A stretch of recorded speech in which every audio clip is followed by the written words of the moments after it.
I think chatter is one of the big problems we face as a species.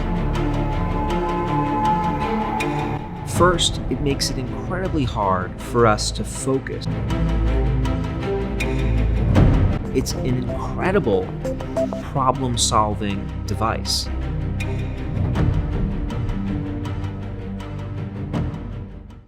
I think chatter is one of the big problems we face as a species. We spend between 1/3 and 1/2 of our waking hours not living in the present. And what do we do during that time? We're talking to ourselves. Your inner voice is your ability to silently use language to reflect on your life. Chatter refers to the dark side of the inner voice. When we turn our attention inward to make sense of our problems, we don't end up finding solutions. We end up ruminating, worrying, catastrophizing. We get stuck in a negative cycle that takes this remarkable tool that we possess, this inner voice, and it turns it into a curse rather than a blessing.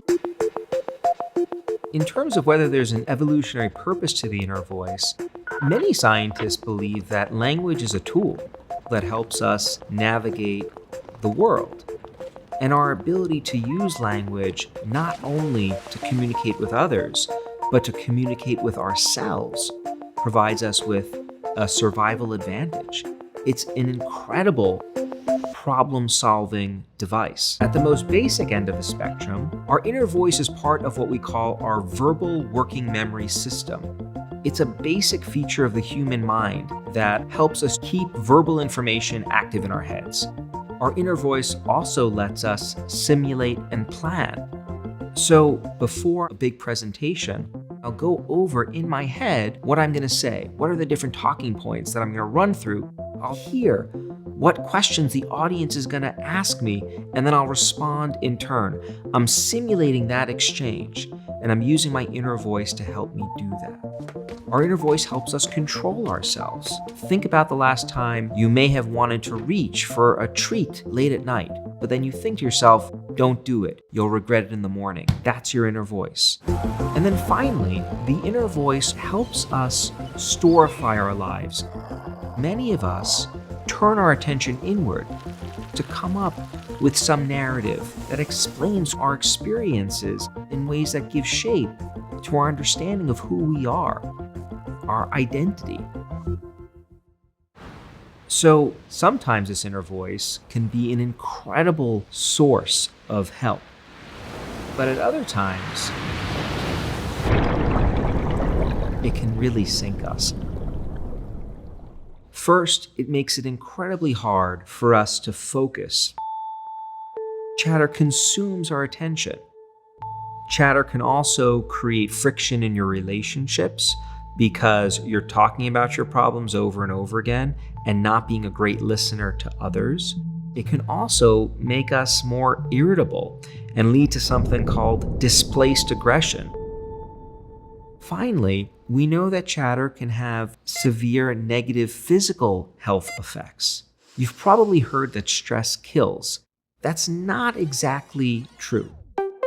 A stress response is a really adaptive response. What makes stress toxic is when it remains chronically elevated over time. This is precisely what chatter does. We experience a stressor in our life, it then ends, but in our minds, our chatter perpetuates it. We keep thinking about that event over and over and over again.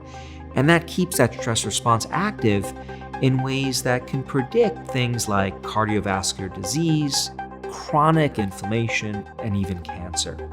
Good news is there is a science-based toolkit that you can use to regain control of your inner voice.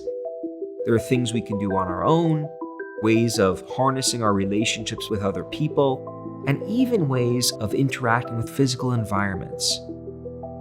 One really great example of these tools are rituals. We love having control.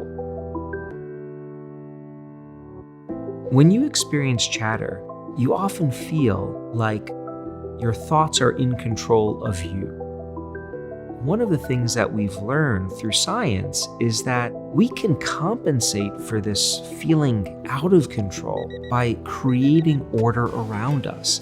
Rituals are one way to do that. A ritual is an ordered sequence of behaviors that you rigidly perform the same way each time. By engaging in the same sequence of behaviors every time the same way, that's giving you a sense of order and control that can feel really good when you're mired in chatter.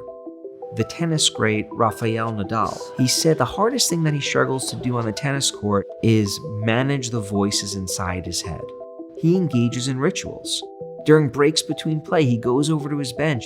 First, he takes a sip out of one water bottle. Then he takes a sip out of another. Then he puts each water bottle back exactly where he picked them up from, on a diagonal to the court. It's a ritual he does to manage his chatter. There are no individual tools that work for all people in all situations to help manage your chatter. Instead, the real challenge is to figure out what are the unique combinations of tools that work best for you